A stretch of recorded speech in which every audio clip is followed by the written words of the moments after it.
성경을 관통하는 주제들을 관찰하다가 보면 그 중에서 상당 부분이 산과 관련되어 있다는 사실을 발견하게 됩니다. 성경의 많은 주제들이 이 산과 연관되어 있습니다. 처음에 어디서부터 시작이 됩니까? 아담과 하와를 통해서 인류 역사가 시작된 에덴 동산에서부터 마지막 계시록에 마지막 산이 어떤 산이 등장하느냐 하니까 시온산이 나오더라고요. 그러니까 시온산, 시편이라든지 구약 성경에도 자주 등장한 그 시온산에 이르기까지 성경은 매우 긴, 그래서 말씀의 산맥으로 이루어져 있습니다.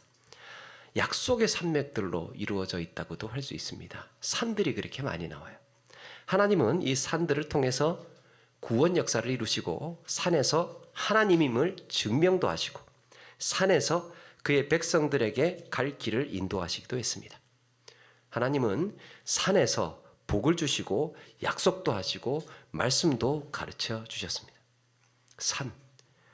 성경 퀴즈 조금 해보겠습니다. 여러분, 노아 하면 떠오르는 산이 무슨 산인지 아십니까? 노아. 네? 아라랏산. 아쉽습니다. 선물이 준비가 안 돼 있네요. 아라랏산. 맞습니다. 아라랏산. 노아의 방주가 머물렀던, 그리고 거기서 하나님께서 제사를 드렸죠. 그리고 아브라함이 이삭을 바치려고 했던 산은 모리아산. 세월이 흘러서 다윗의 아들 솔로몬은 이 산에다가 성전을 짓게 됩니다. 모세가 떨기나무에 꺼지지 않는 불꽃을 보고 거기서 하나님의 명령을 들었던 산은 떨기나무. 나올 것 같은데. 호렙산. 예, 우리의 수준입니다. 호렙산. 다 맞추고 있습니다. 출애굽 이후에 하나님의 율법을, 이건 쉽습니다. 출애굽 이후에 광야에서 하나님의 율법을 듣고 십계명 두 돌판을 받은 산은 시내산입니다. 시내산. 네. 그 이스라엘 백성들이 요단강을 건너서 요단강을 이제 건너게 됩니다. 건너고 나서 가나안 땅에 들어갔을 때 축복과 저주를 선포했던 산이 있습니다. 그리심산과 에발산이에요. 그리심산과 에발산. 이렇게요. 구원 역사에 있어서 하나님의 구속의 역사에 있어서 중요한 포인트, 중요한 시점마다 다 이렇게 산과 연관이 되어 있고 산과 관련해서 그렇게 이어지고 있습니다. 엘리야는 갈멜산에서 바알 선지자들과 대결하면서 하나님의 살아계심을 증명했습니다. 갈멜산. 신약에 와서는 우리 주님께서 기도하셨던 감람산이 있고 게세마네 동산이 있습니다. 또 산상설교라고 해서 예수님께서 하나님 나라의 복음을 말씀하신 곳도 바로 산이에요. 산. 이렇게 성경은 산만을 가지고도 하나님의 구원 역사를 풀어나갈 수 있을 정도로 산에서 이렇게 중요한 사건들이 많이 이루어졌습니다. 자, 그런데 성경에 등장하는 산에는 두 종류의 산이 있습니다. 하나는 방금 말씀드린 것처럼 우리가 오르고 나아가야 하는 산입니다. 하나님께서 말씀하시고 하나님께서 인도하시고 하나님께서 역사하시고 하나님께서 살아계심을 증명하시는 그런 산으로 우리가 바라보고 나아가고 올라야 하는 그런 산. 거기에 하나님께서 약속과 구원 역사, 하나님의 인도와 보호, 그리고 축복을 상징하는 그런 이미지들이에요. 그래서 하나님의 백성들은 그런 산에서 있었던 사건들을 우리가 기억하는 겁니다. 그 산에서 이런 일이 있었지. 세월이 흘러서 이 산에서는 또 하나님께서 이런 말씀을 하셨지. 이런 사건이 있었지. 그래서 이런 산들을 기억하면서 하나님의 약속을 붙들며 우리는 살아가는 겁니다.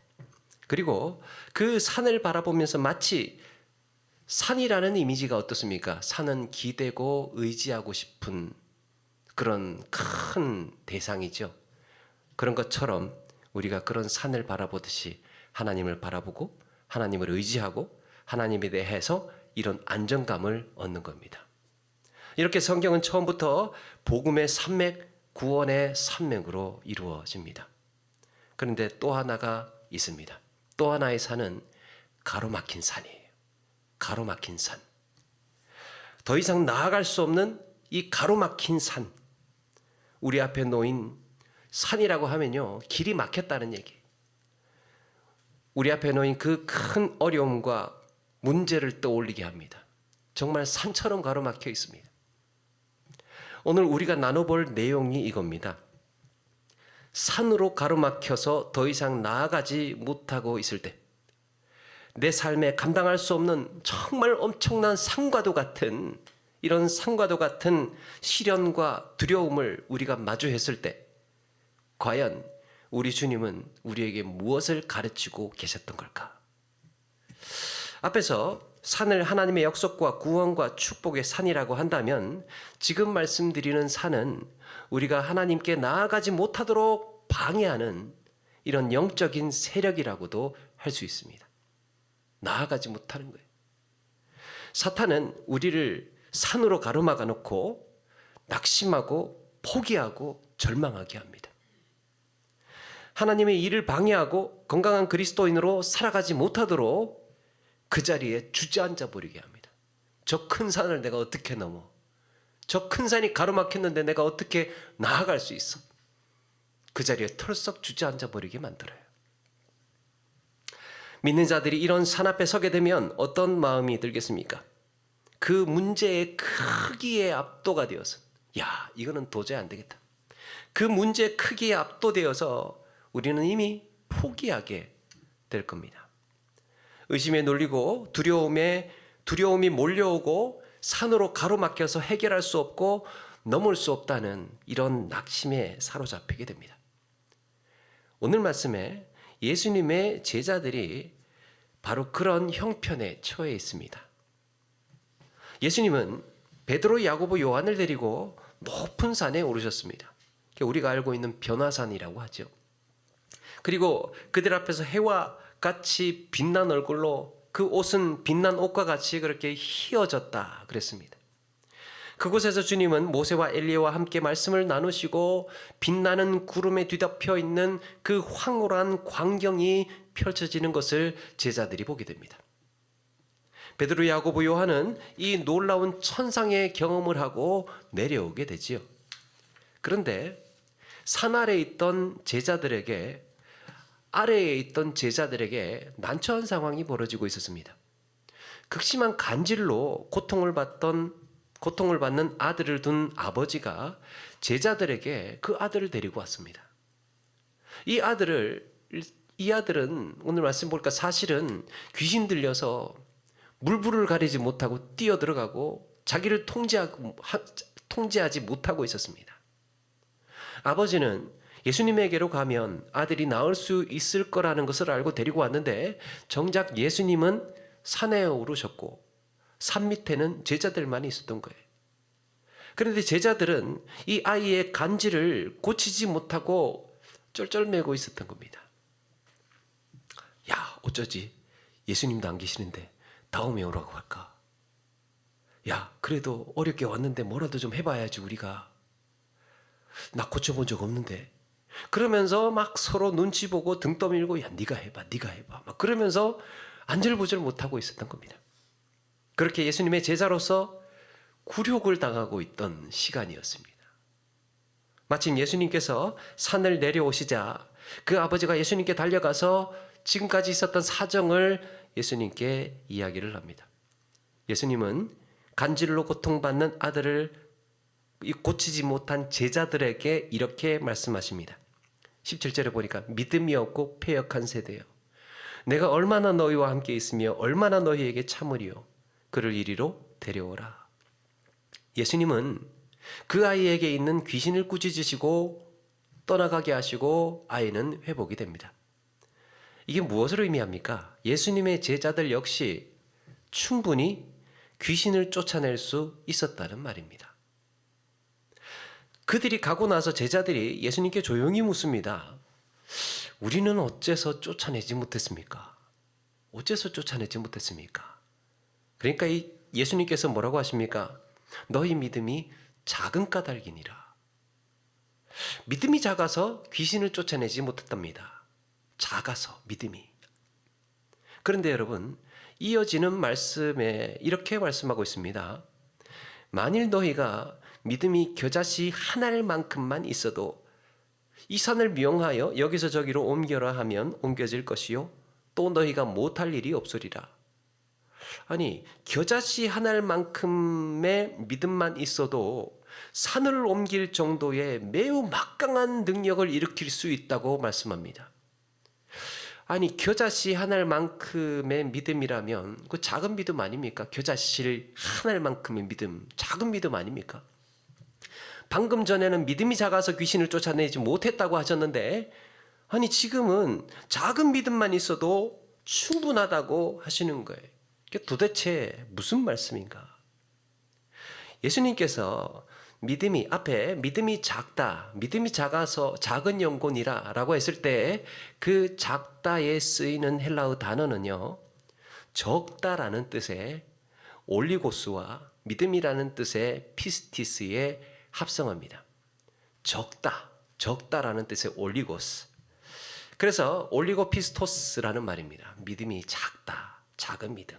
여러분, 요리할 때 설탕 대신 쓰는 물엿 같은 게 있습니다. 올리고당이라고 하죠. 올리고당. 너무 진지하게 듣지는 마시고요. 설탕 대신 쓰는 그 올리고당의 올리고가 이때 쓰이는 올리고예요. 적다. 그러니까 적은 당 분자를 가지고 있다는 거죠. 적은 당 분자. 그래서 이전의 개역 성경이나 표준 세번역에 보면 작다가 아니고 적다로 되어 있습니다. 근데 개역 개정에 이제 번역을 이렇게 하면서 일관적으로 작다라고 했는데 그 웬만하면 믿음이 작다라는 표현이 등장하면 그때 그 이야기구나, 적다라는 표현이구나 라고 그 앞뒤 문맥을 봐야 하겠지만 대체로 그렇게 이해하셔도 될 것 같습니다. 그렇다면 이 작다와 적다가 이제 중요한데요. 작다와 적다가 이 무슨 차이가 있는 걸까? 작다라고 할 때는 그 작다는 크기의 개념이에요. 방이 작다, 돌이 작다. 이 작다는 크기의 개념이에요. 그런데 작아도 상관없어요. 작아도 완전 그 자체로 온전한 겁니다. 작아도 온전한 거예요. 그런데 적다라고 할 때는 좀 다릅니다. 적다라고 할 때는 양이 적다라고 할 때 쓰이죠. 양이 적다. 그러니까 나는 밥을 2그릇을 먹어야 양이 차요. 그 적당한, 제가 그렇다는 게 아니고 2그릇을 먹어야 양이 이제 적당한 양이 차는데 반 그릇뿐이 못 먹었어요. 그럼 양을 적게 먹은 거예요. 양을 적게 먹은. 그래서 적다라는 말은 일정 양에 미치지 못할 때 적다라고 한 거예요. 일정 수준에 미치지 못할 때 적다라고 하는 겁니다. 이것을 믿음에 적용을 하면 믿음이 적다라고 할 때는 믿음의 역사를 일으키지 못할 정도의 연약한 믿음을 말합니다. 그래서 아예 어떤 사본에는요, 이 단어를 믿음이 없는, 믿음이 아닌 그렇게까지 표현을 합니다. 믿음이 없는 부정접두사를 써가지고 믿음이 없는, 믿음이 아닌. 당시 제자들의 믿음은요, 예수님이 요구하시는 믿음의 수준에 도달하지 못한 막연하고 연약한 믿음이었던 겁니다. 예수님께서 그들을 답답하다고 책망하신 이유가 거기에 있습니다. 야, 너희들 아직도 그 정도 믿음에 도달하지 못했느냐. 큰 산과도 같은 일이 생기면 그래서 제자들은 덜컥 겁이 납니다. 큰 산과도 같은 문제가 생기면 두려워서 막상 문제 앞에 무너지고 이내 포기해버립니다. 나 믿는다고 했다가 덜컥 큰일이 당장 생기면 확 주저앉아 버리는 거예요. 예수님께서 책망하신 것이 바로 그겁니다. 하나님의 능력을 믿지 못하고 안 된다, 못한다, 어렵다, 저걸 어떻게 해? 저거 안 돼, 저거 못해, 이런 생각을 했던 거예요.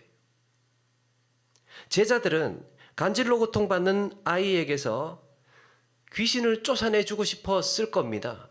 그렇지 않겠습니까? 제자들도 그 간질로 고통당하는 귀신 들린 아이에게 귀신 쫓아내주고 싶었겠지요. 그런데 한편으로는 자기들이 기도해봐야 안 될 줄로 믿었던 겁니다. 어쩌면 기도를 했다 하더라도 막연하고 의심투성이의 허술한 믿음으로 기도를 했습니다. 따라서 여러분, 믿음은 크기의 문제가 아니에요. 크기의 문제가 아니라 심지어 겨자씨만큼 아무리 작은 믿음이라도 그 믿음이 확실하고 온전한 것이면 어떻게 된다는 겁니까? 이 산을 명하여 여기서 저기로 옮겨지라 하면 옮겨질 것이요 또한 너희가 못할 일이 없으리라. 우리 주님은 예수 그리스도의 이름으로 그 권세를 행사하는 데 있어서 아무리 작아도 그런 믿음이 있느냐 없느냐를 물어오고 있는 겁니다. 너희들 믿음 있느냐 없느냐를 물어오고 있는 겁니다. 겨자씨만한 믿음이라도 가지고 있느냐. 그래서 좀 표현은 투박하지만 여러분 이렇게 이야기할 수 있습니다.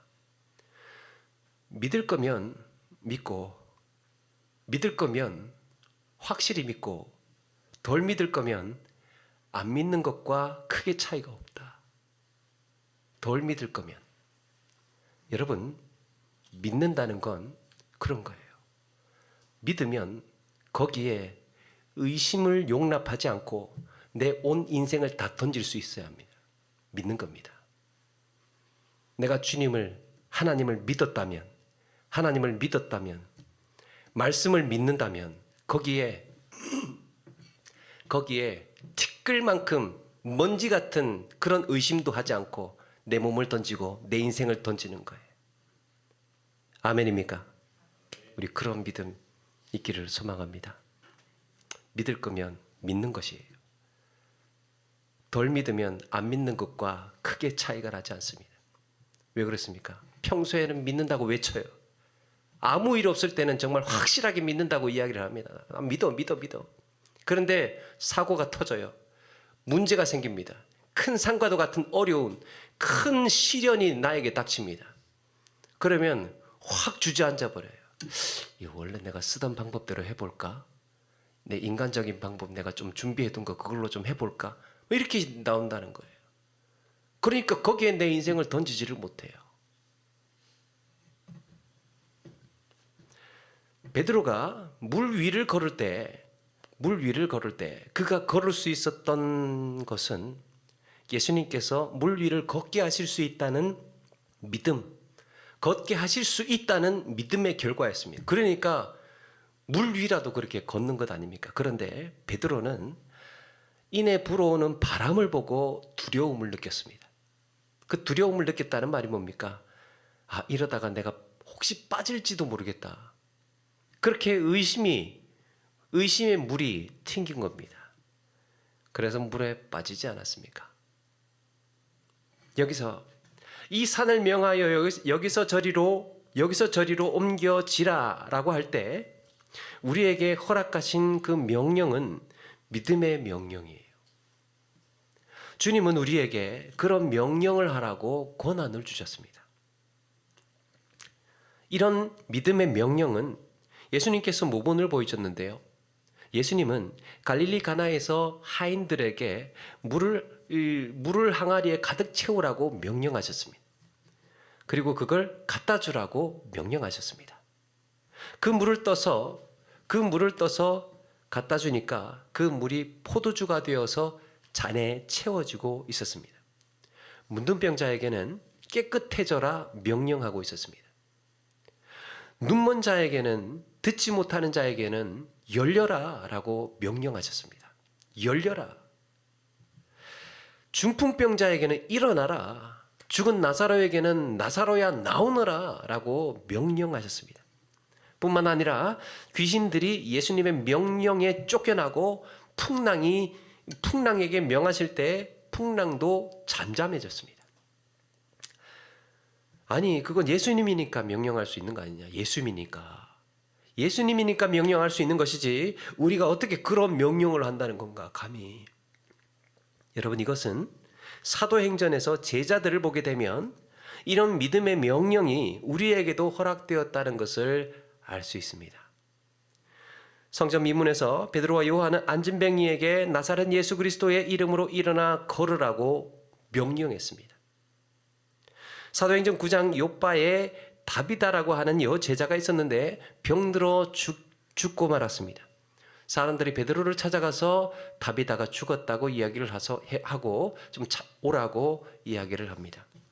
베드로가 와서 다비다야 일어나라 명령했습니다. 사람들이 베드로를 그렇게 불러서 이런 명령을 통해서 사도들, 예수님의 제자들도 명령을 하고 있구나.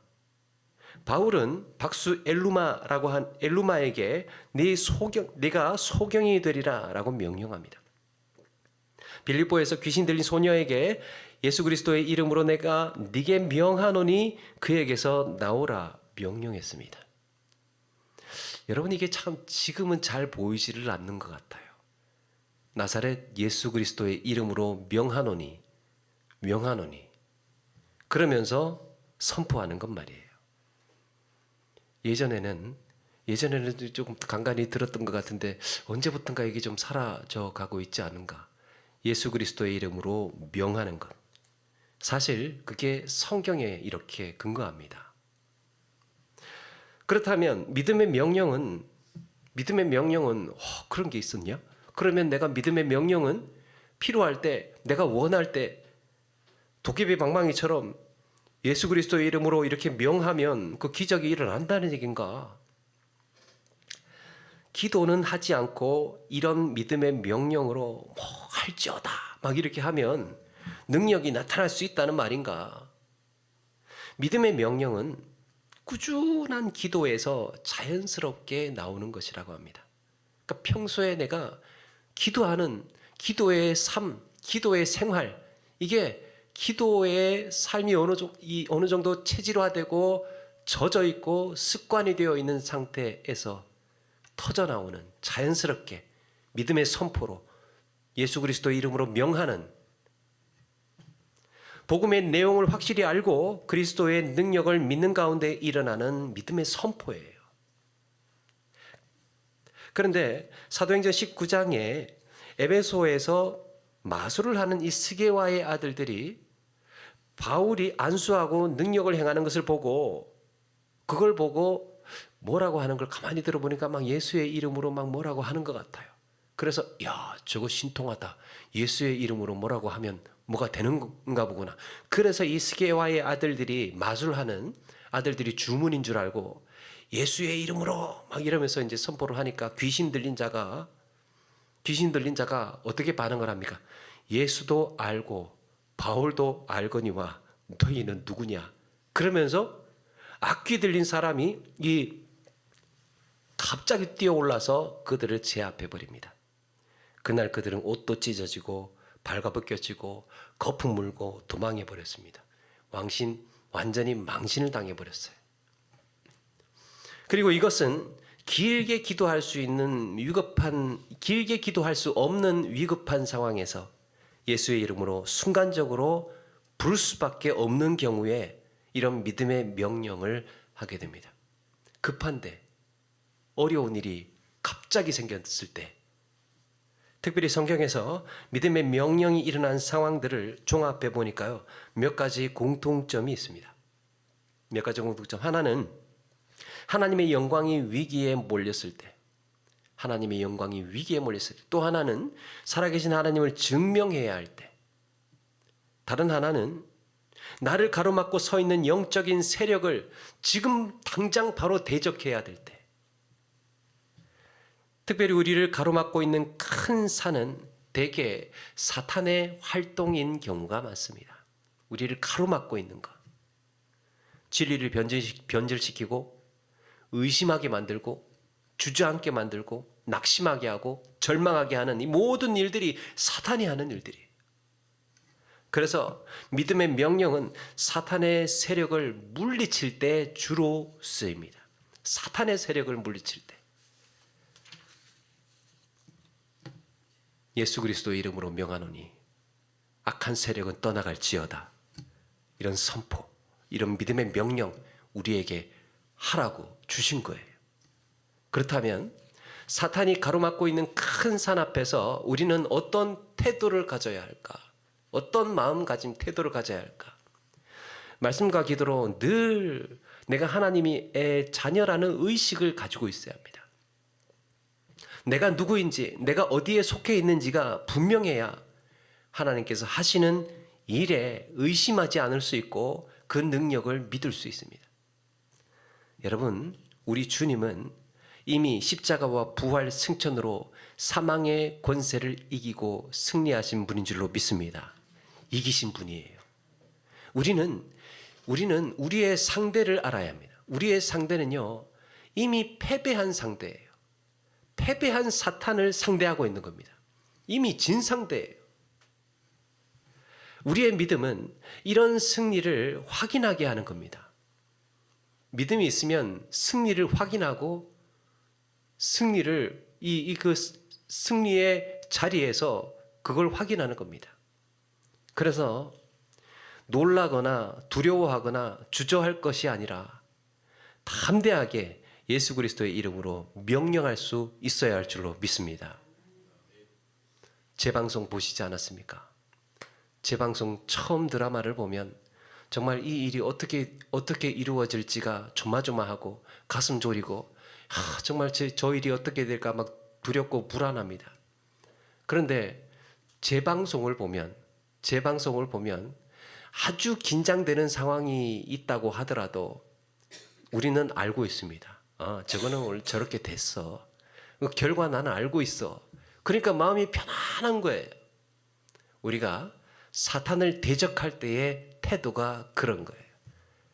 이미 이긴 싸움이야. 이미 이긴 싸움이야. 우리는 이미 승리를 했어. 우리 주님께서 부활 승천하셔서 승리하셨어. 그러니까 우리가 지금 사탄을 상대하고 대적할 때도 거기에 두려워하거나 거기에 주저앉거나 물러설 이유가 없는 겁니다. 이겼기 때문에.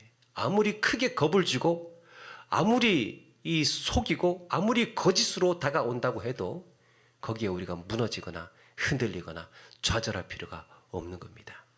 믿음의 명령으로 주신 우리에게 이런 권세로 주신 것입니다.